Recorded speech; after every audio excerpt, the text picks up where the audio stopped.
Hello friends, welcome back to our channel ideal learning hub. आणि आपण सुरू केलंय मॅथ्स 1चं 10वीचं वर्ग समीकरण. त्यात आपण 2.4 म्हणजेच फॉर्म्युला मेथड आज बघणार आहोत. चला तर मग व्हिडिओला सुरुवात करूया. फॉर्म्युला मेथड बघत असताना तुम्हाला पहिल्यांदा फॉर्म्युला काय आहे तो लक्षात आला पाहिजे आणि त्याला कसं समजून घ्यायचं. तो फॉर्म्युला एकदम सिंपल आहे. जर तुम्हाला एक्स किंवा वाय काढायचं असेल तर एक्स इज इक्वल टू वजा बी अधिक वजा कर्निस्थ मध्ये बी वर्ग वजा 4ac भागिले 2a असा हा फॉर्म्युला काय x is equal to minus b plus minus root b square minus 4ac upon 2a. याच्यामध्ये तुम्हाला हे एबीसी काय सगळं माहिती आहे. ओके, या ए बी आणि सी च्या व्हॅल्यू कुठून काढायचे असतात. एक तुम्हाला क्वाड्रेटिक इक्वेशन देतील आणि त्या इक्वेशन मध्ये तुम्हाला एबीसी च्या व्हॅल्यू जे आपण बेसिक फॉर्मॅट बरोबर कम्पेअर करून काढतो त्या व्हॅल्यू काढायच्या.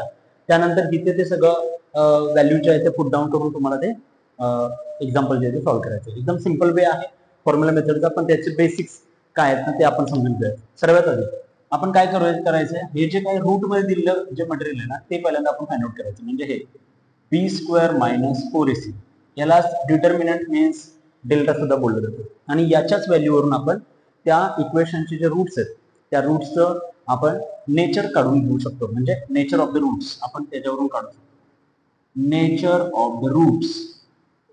आता नेचर ऑफ द रूट काय असतं.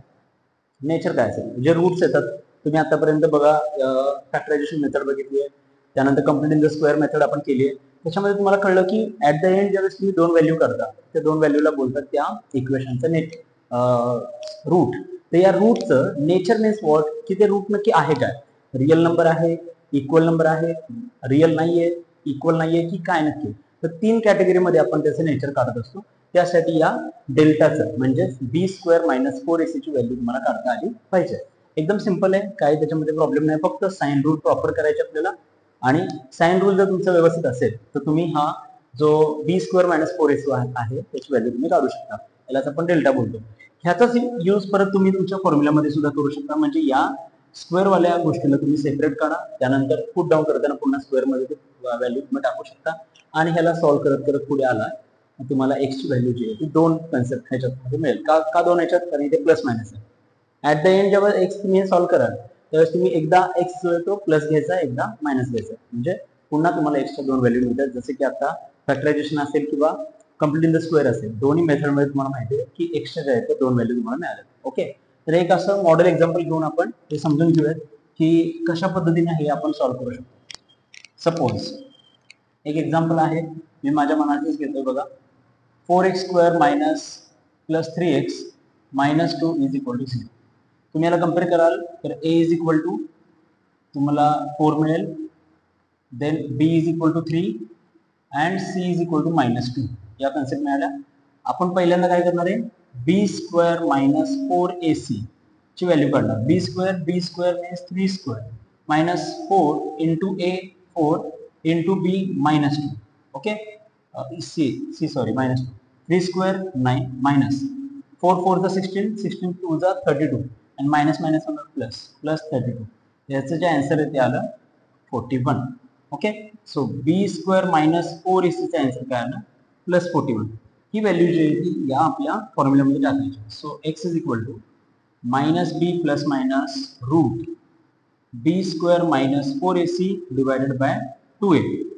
So minus b means 3a minus 3 divided by root 41 divided by 2 into 1 2 into a 4. Okay, so x is equal to काय होईल आता minus 3 as it is plus minus root 41 चा काय होईल का अजिबात नाही, तो प्राइम नंबर आहे तसंच राहील आणि इकडे 2 4 चा 8. सो हे तुमचं आन्सर आलं. मग आता याला स्प्लिट करायचं. x is equal to minus 3 plus root 41 divided by 8 or x is equal to minus 3 minus root 41 divided by 8. हे तुमचे दोन व्हॅल्यूज मिळाले. ओके, बघा एवढ्या सिंपल वेने तुम्हाला ते आन्सर काढायचं. एकदम सिंपल आहे की फॉर्म्युला मेथड कसे यूज करायचे, फक्त फॉर्म्युला तुमच्या लक्षात हवा आहे. दुसरी गोष्ट, फॉर्म्युलामध्ये व्हॅल्यू टाकताना फक्त साइन रूल प्रॉपरली यूज करायचं. जसं की इथे आपण यूज केला, हे प्लस साइन कशामुळे आले, ते साइन रूलमुळे आले, ते तुम्हाला कळलं पाहिजे. बस एवढंच आहे. ही झाली फॉर्म्युला मेथड. फॉर्म्युला मेथड वरती जे काही 2.4 मध्ये क्वेश्चन्स आहेत ते आपण एक्सरसाइज घेताना करूयात. आज आपण बेसिक घेतोय, त्यामुळे मी वन शॉट या सगळ्या बेसिक्स मध्येच मी तुम्हाला डिटर्मिनंटची व्हॅल्यू आणि त्याच्यावरून नेचर ऑफ द रूट पण सांगेन, आणि प्लस अल्फा बीटा दोन रूट घेतल्यानंतर कशा पद्धतीने एखादं इक्वेशन फॉर्म होतं, अल्फा बीटा असतील तर त्यातून एखादं क्वाड्रेटिक इक्वेशन कसं तयार होतं तेही आपण बघू. चला याच्यावरूनच बघा पुढे तुम्ही समजून घ्या.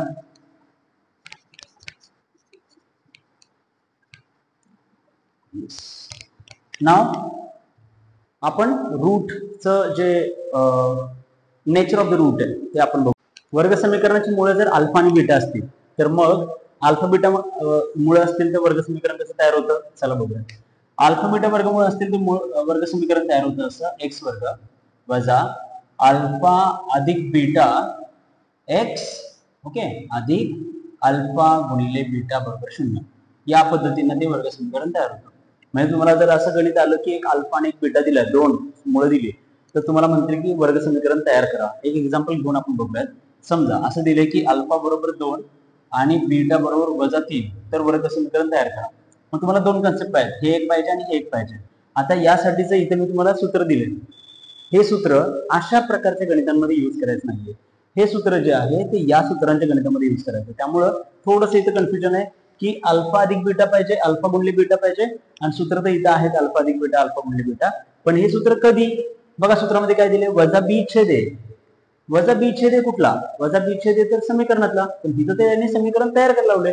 मग जर समीकरणच नाही दिले आपल्याला, समीकरण तयार करायचंय तर तो बी आणि ए किंवा सी आणि ए खूप नाही ना. त्यामुळे एकदम सिंपल लॉजिक आहे हे समजून घेण्यासाठी की जर दोन मुळे दिली असतील आणि समीकरण तयार करायचं असेल तर कन्फ्युजन मध्ये राहायचा प्रश्नच नाहीये, कारण हे सूत्र तिथं ऍप्लिकेबलच होणार नाही, कारण वजा बी आणि ए तुम्ही कुठून आणणार आहे. त्यामुळे हे समीकरण इथं ऍप्लिकेबल होत नाही. हा वेगळा क्वेश्चन आहे. त्यामुळे ह्याचं काय काम आहे ना या सूत्रामध्ये ते आपण आता पुढे बघूयात. पहिला आपण इथे कॉन्सन्ट्रेट करू की इथे आपल्याला कशा पद्धतीने याचा वापर करायचा. ठीक आहे, बघा अल्फा 2 आहे, बीटा -3 दिलाय, तर इथे आपण काय करू, सिंपल आहे. आता हे हवंय आपल्याला, तर अल्फा प्लस बीटा करा. ते किती येणार आहे, 2 प्लस -3. 2 -3 काय येणार आहे, -1. सो अल्फा प्लस बीटा काय आला, -1. आणि दुसरे घेऊयात आपण अल्फा इंटू बीटा, मीन्स दोघांची मल्टिप्लिकेशन 2 इंटू -3, हे किती आन्सर येणार आहे, -6. सो अल्फा इंटू बीटा आला तुमचा -6. या दोन्ही व्हॅल्यू इथे पुट करायचं. आपलं इक्वेशन काय, x² minus alpha plus beta x plus alpha into beta is equal to 0.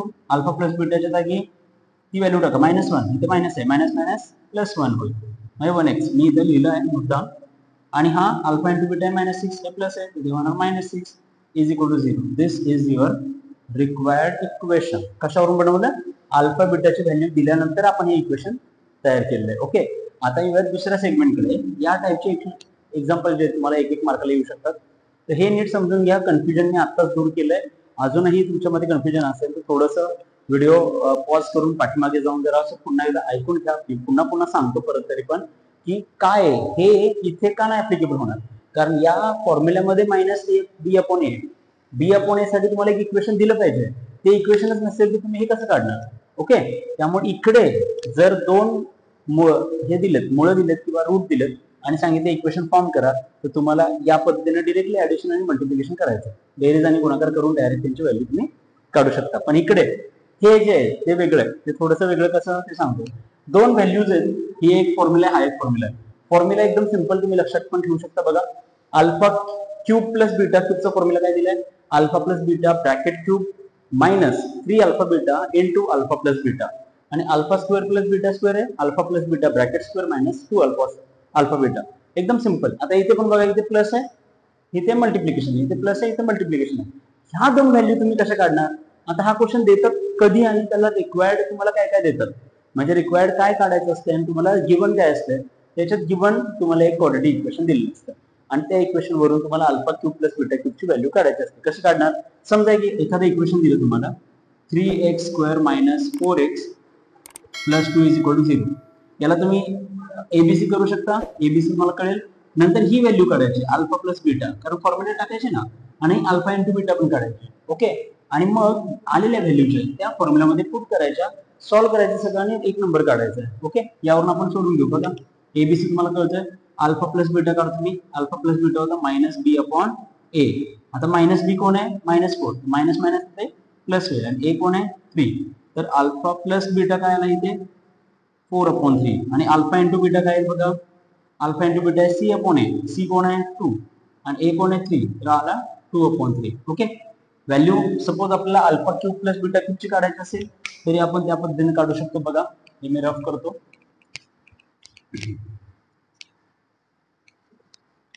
कसं काढणार आहे हे बघा, या पद्धतीने या दोन व्हॅल्यू मिळाल्या. Alpha cube plus beta cube काढायचा असेल तर फॉर्म्युला काय आपल्याकडे, alpha plus beta cube minus 3 alpha beta into alpha plus beta, sorry alpha plus beta. Okay, value टाका. अल्फा प्लस बीटा क्यूब काय आहे 4/3, 4/3 ब्रॅकेट्स क्यूब आहे, सॉरी मायनस 3 इंटू ते आहे 2/3 आणि इकडे परत येतं 4/3. ओके, 4/3 ब्रॅकेट क्यूब करायचं आहे आपल्याला. बघा कसं होईल, 4 चा क्यूब असतो 64 आणि याचा असतो 27 मायनस 3 3 गेट कॅन्सल, 2 इंटू 4 8, 8/3 राहील. ठीक, इथे बघा ऍडिशन सबट्रॅक्शन तुम्हाला माहिती कशी करायची असते. 27 आहे इथे, 27 कसं होईल, तर जर आपण 9 ने मल्टिप्लाय केलं तर वरती खालती 9 ने मल्टिप्लाय करून 64/27 मायनस 8 9 जा 72 डिवाइड बाय 27, मग 64 मायनस 72 डिवाइडेड बाय 27. आन्सर काय येईल तुमचं बघा, 72 मधून 64 गेला 6 to 8 मायनस 8 डिवाइड बाय 27. हा झाला तुमचा alpha cube plus beta cube. Okay, एक मॉडेल एक्झाम्पल होतं. असंच काय तुम्हाला फक्त प्रॅक्टिससाठी मी घेतलं होतं हे एक्झाम्पल. यातून अल्फा प्लस बीटा काढला आपण, फॉर्म्युला वापरला, हा फॉर्म्युला आहे. अल्फा इंटू बीटा वापरला, हा फॉर्म्युला त्याच्यामध्ये आपण वापरून काढले व्हॅल्यू. या व्हॅल्यू या फॉर्म्युल्यामध्ये आपण पुट केल्या आणि आन्सर काढलं. सेम टू सेम तुम्ही alpha square plus beta square पण काढू शकता. काय अवघड नाहीये, फक्त फॉर्म्युले व्यवस्थित लक्षात ठेवा.